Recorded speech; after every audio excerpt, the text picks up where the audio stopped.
नमस्कार, 99 न्यूज़ के इस बुलेटिन में आपका स्वागत है। मैं हूं तबरेज़ अनवर। धनबाद की आरपीएफ ने अवैध रेलवे की ई टिकट कारोबार से जुड़े एक दलाल को आज गिरफ्तार किया है। बताया जाता है कि धनबाद रेलवे सुरक्षा बल ने गुप्त सूचना के आधार पर सदर थाना क्षेत्र के बाबूडी पॉलिटेक्निक के नज़दीक एक दुकान में छापेमारी की, जहां से आरपीएफ ने अवैध ई टिकट के कारोबार में संलिप्त युवक को गिरफ्तार किया है। उसके दुकान से कंप्यूटर सेट और कई आपत्तिजनक दस्तावेज जब्त किए गए हैं। आरपीएफ इंस्पेक्टर अविनाश करोसिया ने बताया है कि बाबूडी पॉलिटेक्निक के नज़दीक सीएससी सेंटर नामक दुकान से अवैध तरीके से रेलवे का ई टिकट बनाया जा रहा था, जिसकी सूचना पर कार्रवाई की गई है।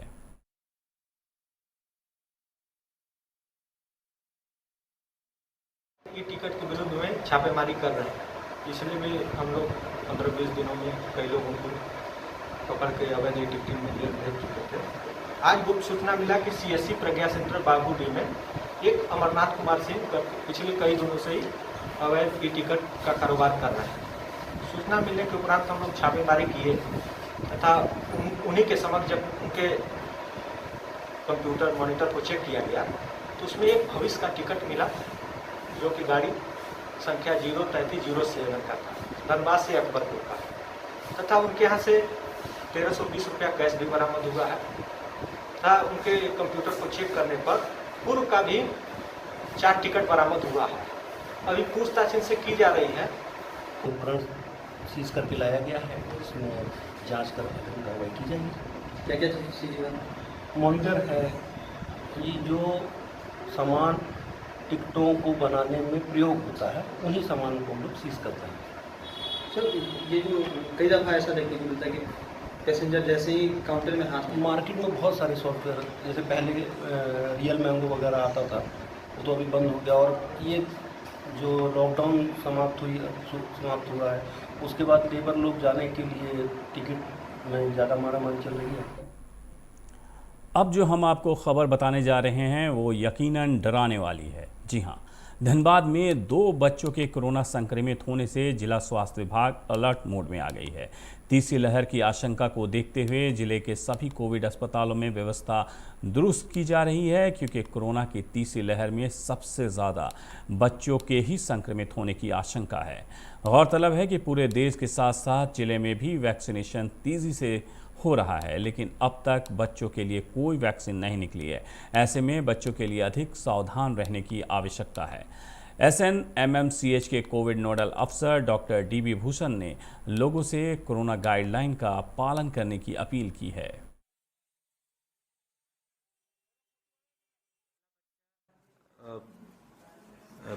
हमारे PMCH में दिखाने के लिए आया था सोमवार को, अपनी माँ के साथ। एक लड़की है 6 साल की, सर में दर्द था, उसने दिखाया। हमारे यहाँ जैसा कि कायदा है कि सबों का ट्रूनेट जांच होती है, उसकी ट्रूनेट जांच हुई, वो घर चले गए। 2 दिन के बाद जब रिपोर्ट पॉजिटिव आई तो फिर उस बच्ची को ले आया गया। माँ नेगेटिव है, बच्ची पॉजिटिव है। ये अपने आप में थोड़ी अनोखी बात है कि माँ नेगेटिव है, और उनको भर्ती कर लिया गया। दूसरा, तेलंगाना के महबूबाबाद जिला से CISF के यहाँ के जवान जो छुट्टी पर गए हुए थे, उन लोग की भी परंपरा है या उन लोग का जो कायदा है कि छुट्टी के बाद आने के बाद उन्हें 1 सप्ताह का क्वारंटीन दिया जाता है, फिर टेस्ट होता है, फिर 2 दिनों के बाद टेस्ट की रिपोर्ट आती है और उनको ज्वाइन कराया जाता है। तो ये पूरे परिवार के साथ आए थे। इन्होंने 7 दिन को क्वारंटीन के बाद टेस्ट कराया तो उनकी पत्नी को छोड़कर, लेकिन पिता और 3 साल का पुत्र, ये दोनों पॉजिटिव आए। ज़्यादा से ज़्यादा हो सके वैक्सीनेट हो जाएं। जब तक आप वैक्सीनेट नहीं होंगे तब तक घर के बच्चे सुरक्षित नहीं रहेंगे। ये चीज़ अपने जहन में डालना होगा कि आपके घर के बच्चे तभी सुरक्षित रहें जबकि अगल बगल के सारे लोग वैक्सीनेटेड हों। झरिया में CISF के जवान पर छात्रा से छेड़खानी का आरोप लगा है। बताया जा रहा है कि आज ट्यूशन पढ़कर अपने घर जा रही 10वीं की एक नाबालिग छात्रा के साथ CKW साइडिंग के पास ड्यूटी पर तैनात CISF के जवान ने छेड़खानी की। छात्रा का आरोप है कि जवान ने जबरन उसे अपने मोबाइल पर अश्लील वीडियो दिखाने का प्रयास किया। किसी प्रकार छात्रा जवान के पास से भागकर लोगों को इसकी सूचना दी। सूचना मिलने पर दर्जनों ग्रामीण मौके पर पहुंचकर जवान को घेर लिया और काफ़ी देर तक बंधक बनाए रखा। जानकारी पाकर सीआईएसएफ के इंस्पेक्टर और घनुआ डीओपी की पुलिस मौके पर पहुंची और जवान को किसी तरह मुक्त कराया। पुलिस ने लोगों को जवान पर कार्रवाई का भरोसा दिलाया है, जिसके बाद मामला शांत हुआ। छात्रा के परिजनों ने मामले में लिखित शिकायत कर जवान पर कार्रवाई की मांग की है। हालांकि जवान ने इस तरह के आरोप से इनकार किया है। पुलिस मामले की जांच कर रही है। से ट्यूशन पढ़ के आ रही थी तो ये सीको साइडिंग के सामने गार्ड छेक लिया। वो तो बैच उसका बाहर के फेंक दिया सीआई से छेक के। उसका बाद में कह रहा है कि देखो ये वीडियो तुमको देखने में बहुत अच्छा लगेगा, मस्ती आएगा। हाँ गंदा वीडियो दिखाया तो ये बोली कि नहीं हमको नहीं देखना। गंदा गंदा बात बोला इसको, गंदा गंदा बात बोला। ये लड़की डर गई। एगो लंगड़ बेचारा लड़का था, उसको बोली अंकल हमको बचाइए, हमको खुजामा चौंका दीजिए। तो पकड़ा था, वहाँ हल्ला किया। ये घर गई, लाला पट्टी घर है इसका। घर गई, घर से आके मैंने वहाँ जाके बोली तो लड़का सब आया, हमको फ़ोन किया। हम धनबाद जा रहे थे तो फ़ोन किया लो, हम यहाँ आए दौड़ल तो इसका मैंने हम लोग विरोध किए। अश्लील वीडियो दिखाने का बात आया है तो उसी में पब्लिक जुटा है। हम लोगों ने उसके वरीय अधिकारी को यहाँ बुलाया है। उन्होंने आश्वासन दिया कि उस पर हम लोग दंडात्मक कार्रवाई करेंगे, विभागीय कार्रवाई करेंगे। इससे लेकर के उसके गार्जियन से भी लिखित रूप से लिया जा रहा है। विभाग के लोग आ गए हैं, जो विभागीय कार्रवाई करेगा, जो अगर वही जांच करेगा, लोग तो बताएंगे हम बस। उन्हीं का लिए अभी हमको कुछ आता पता नहीं क्या आरोप लगा था समझ सर आपके ऊपर छेड़खानी का आरोप लगा है सीआईएसएफ के। नो कमेंट्स, नो कमेंट, साफ से बात करें। धनबाद के आईआईटी आईएसएम टीका केंद्र में आज वैक्सीन लेने आए लोगों ने जमकर हंगामा किया। हंगामे की सूचना के बाद दंड अधिकारी पुलिस बल के साथ मौके पर पहुंचे और लोगों को समझाया, हंगामा शांत भी कराया। बताया जा रहा है कि आईआईटी आईएसएम के सेंटर पर 45 प्लस उम्र वाले 200 लोगों को आज वैक्सीन लगाना सुनिश्चित किया गया था, परंतु कुछ गलतफहमी की वजह से 18 प्लस उम्र वालों की काफ़ी भीड़ इकट्ठा हो गए, जिससे सेंटर पर हंगामे की स्थिति उत्पन्न हो गई। बाद में लोगों को समझाए जाने पर माहौल शांत हुआ और वैक्सीनेशन का अभियान फिर से शुरू किया गया। कि आज 45 प्लस का यहाँ पे वैक्सीनेशन हम लोग कर रहे थे। कुछ कन्फ्यूज़न होने के लोगों में कुछ लोगों ने आके हल्ला कर दिया कि यहाँ ऑन स्पॉट होगा 18 प्लस में, जिसके तहत थोड़ी दिक्कत हुई। 45 प्लस में 200 लोगों को करना था वैक्सीनेशन, उससे ज़्यादा 300 साढ़े 300 लोग जमा हो गए, जिसके चलते आपाधापी हो गई। कंट्रोल रूम से प्रशासन को बुलाया गया, अभी स्थिति नियंत्रित है। पुलिस को भी बुलाना पड़ेगा, पुलिस को भी बुलाना पड़ा। हाँ पुलिस को बुलाया। अभी क्या स्थिति? अभी लोहियाबाद में 25 साल से अधूरे पड़े मंदिर निर्माण का कार्य एक बार फिर से शुरू किया गया। झारखंड प्रदेश सचिव रणविजय सिंह की पहल पर निर्माण शुरू किया गया। ग्रामीणों ने रणविजय सिंह को बुलाकर उनके हाथों से ढलाई का कार्य शुरू कराया। रणविजय सिंह ने पूजा कमेटी के लोगों को भरोसा दिलाया है कि आगे भी मंदिर निर्माण को लेकर हर संभव सहयोग करेंगे। सिंह ने ग्रामीणों और पत्रकारों को धन्यवाद किया। के तत्परता के चलते आज ये जो ढलाई का जो कार्यक्रम करीब 20 सालों से अधर में पड़ा हुआ था, आज ये पूरा हुआ। और ये कोई राजनीति का विषय नहीं है, लेकिन फिर भी इन मुद्दों को लेकर के कम से कम जनता के बीच में लोगों तक हमारा ये बात पहुंच सके कि जिस प्रकार से पूरे देश में भाजपा मंदिर के नाम पर राजनीति करती आ रही है, ये पूरा देश देख रहा है।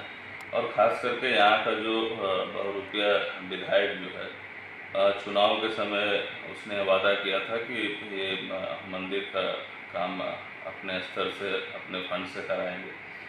और लोगों को बरगलाने के लिए झूठा आश्वासन दे करके 1-2 ट्रिप ईंटा भी गिरवा करके लोगों को दिग्भ्रमित करने का काम किया।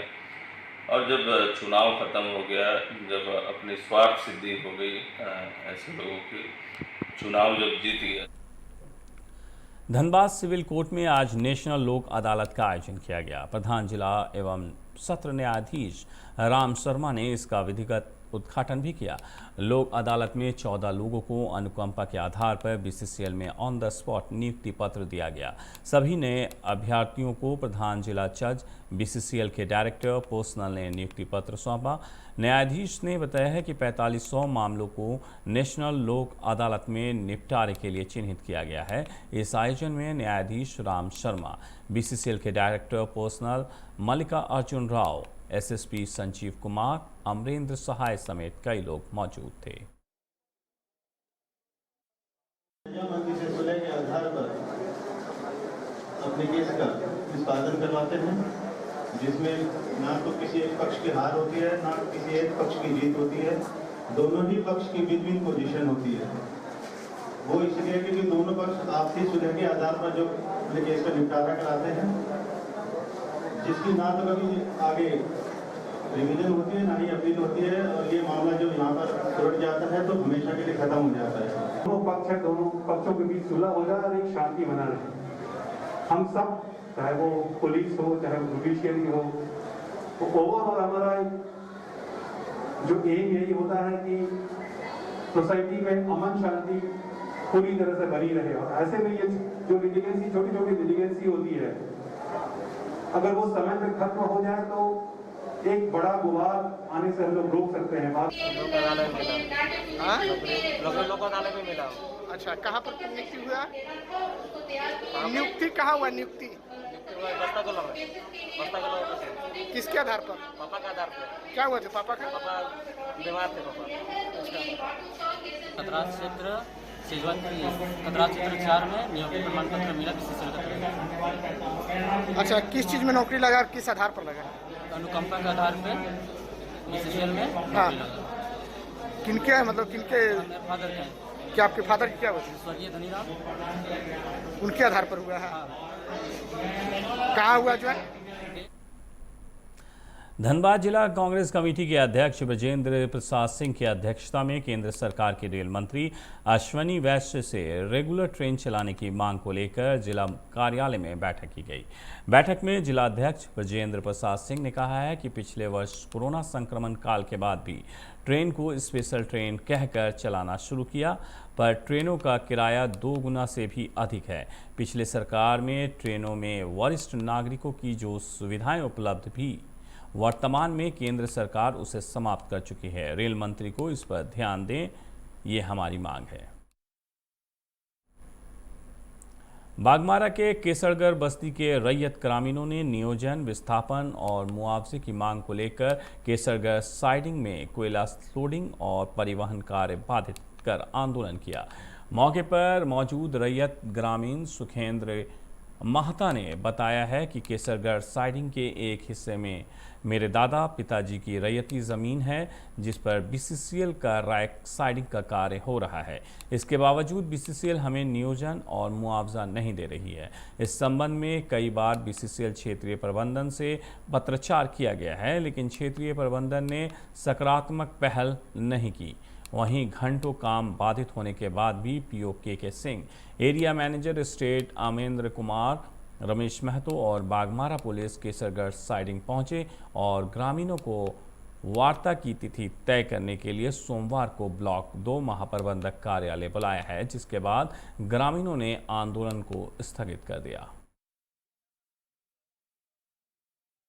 मुआवजा के लिए बंद किए हैं। हमारा 1 एकड़ ज़मीन कंपनी बर्बाद कर रही है कोयला पत्थर भर के, जिससे हमारा 50 बोरा धान की क्षति हो रही है। प्रवर्तक बोला कि हम आपसे बर्ताव करेंगे, एक टाइम लेंगे, अभी तत्काल के लिए चालू होने दीजिए, सोमवार के हम आपके साथ बर्ताव करेंगे। आज का जो बंदी था वो हमारे केसरगढ़ बस्ती के रैयत सुखेंद्र माथा, निरंजन माथा के जमीन के क्षतिपूर्ति को लेकर था, जिसको निवाजन मुआवजा बीसीसीएल ने टोटल जमीन उसका एक्वायर कर लिया है और उसको आज बागमारा के भाजपा कार्यालय में कोविड-19 की चुनौती, प्रधानमंत्री नरेंद्र मोदी के नेतृत्व में मुकाबला करता राष्ट्र विषय पर एक सेमिनार का आयोजन किया गया, जिसकी अध्यक्षता भाजपा के बागमारा मंडल अध्यक्ष बच्चू राय ने की। वहीं बागमारा विधायक ढुल्लू महतो बतौर मुख्य अतिथि उपस्थित हुए। उन्होंने प्रधानमंत्री के नेतृत्व में कोविड-19 के दौरान बहुमूल्य योगदानों की जानकारी दी। साथ ही कहा कि आज हम सभी प्रधानमंत्री के नेतृत्व में कोविड-19 के दूसरे चरण से भी लड़ लिए और तीसरे चरण से भी हम सभी को बचाने के लिए सभी तैयारी कर रहे हैं।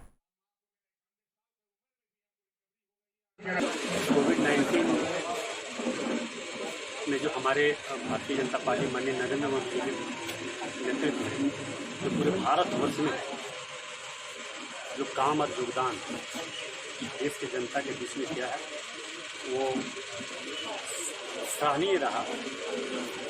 और आज हम दावे के साथ कह सकते कि इस कोरोना महामारी के दोनों ही लहर में माननीय नरेंद्र मोदी का नेतृत्व जो पूरे भारतवर्ष में क्षेत्र के जनता के बीच में रात दिन सेवा के भावना से काम उन्होंने किया। वो लगभग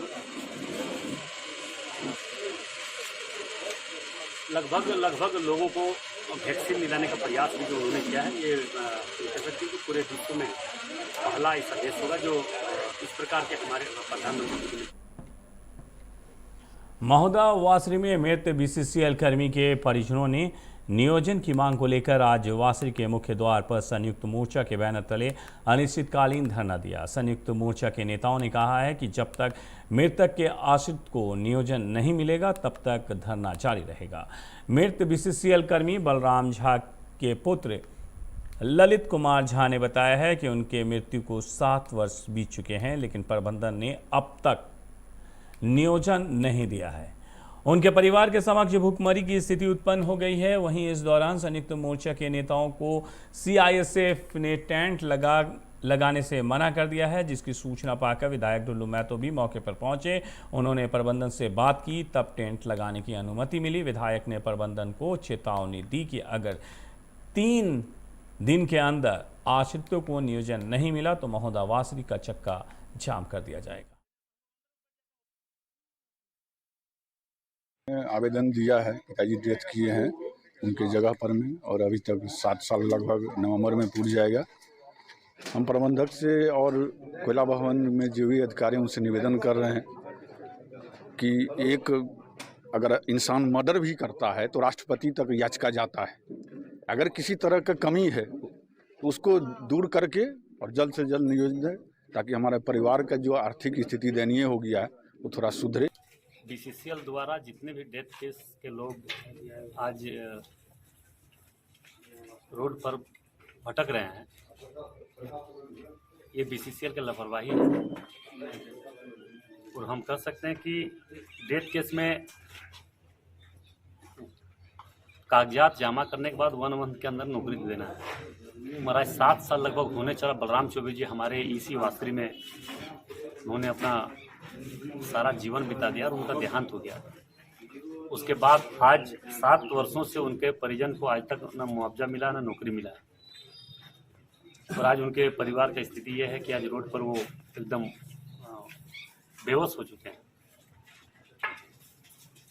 तो हम लोगों ने बीसीसीएल से कई बार बात किया इस विषय को लेकर कि बलराम चौबे जी की डेथ हुआ लगभग 7 साल होने चला। आज तक बलराम झा डेथ हुए लगभग 7 वर्ष हो गया और उनका परिवार को अभी तक किसी तरह का मुआवजा मिला, नौकरी मिला।